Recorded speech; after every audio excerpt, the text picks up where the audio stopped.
여러분, 오늘날 많은 신자들이, 성도들이 신앙생활을 하면서 이러한 영적인 전쟁, 영적인 실체를 알지 못하고 생활하는 이들이 너무나 많이 있다는 것이죠. 우리의 씨름은 혈과 육에 속한 것이 아니요 정사와 권세와 이 어둠의 세상 주관자들과 하늘에 있는 악의 영들의 대함이라고 말씀했던 것입니다. 마귀를 대적하라, 그리하면 너희를 피하리라 말씀했습니다. 마귀는 우는 사자와 같이 삼킬 자를 두루 찾는다라고 말씀하고 있어요. 마귀의 실체를 알아야 되는 것입니다. 마귀는 영적인 실존이기 때문에 그는 잠을 자지 않습니다. 우리가 육신이 피곤해서 잠에 들었을 때도 마귀는 깨어서 활동하는 것입니다. 마귀가 하는 일이 무엇입니까? 마귀는 깨어서 표적을 찾는 것입니다.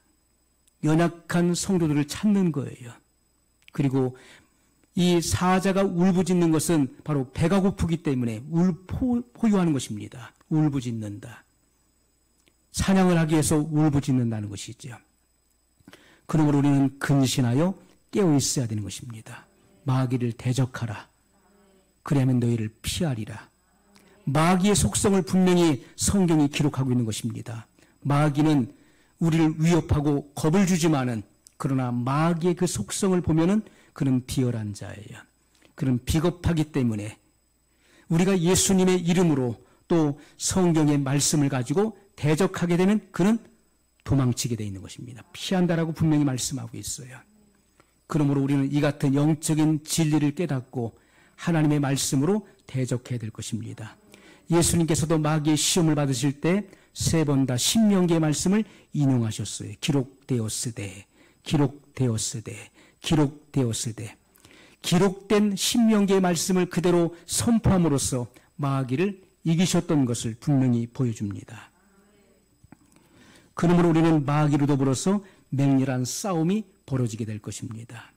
우리는 그리스도의 좋은 군사로 바로 결승전에서 승리를 거둬야 되는 것입니다. 우리는 끝까지 생명을 걸고 우리는 치열한 전투에서 승리를 해야 될 것입니다. 누가복음 22장 36절에 보면 옷을 팔아 검을 사라고 말씀하고 있습니다. 검 없는 자는 겉옷을 팔아 살찌니라. 자, 예수님께서 이렇게 말씀하신 거예요.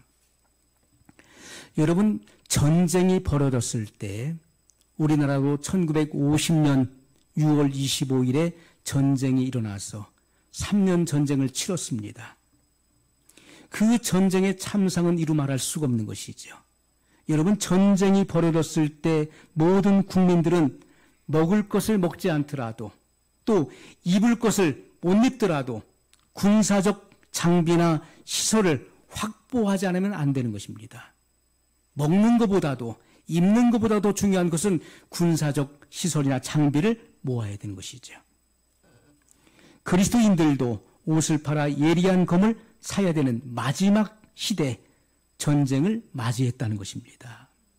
이것은 예수님께서 비유적으로 말씀하신 거예요. 실제로 여러분이 입고 있는 이 겉옷을 팔아가지고서 검을 사라, 칼을 사라는 말씀이 아니죠.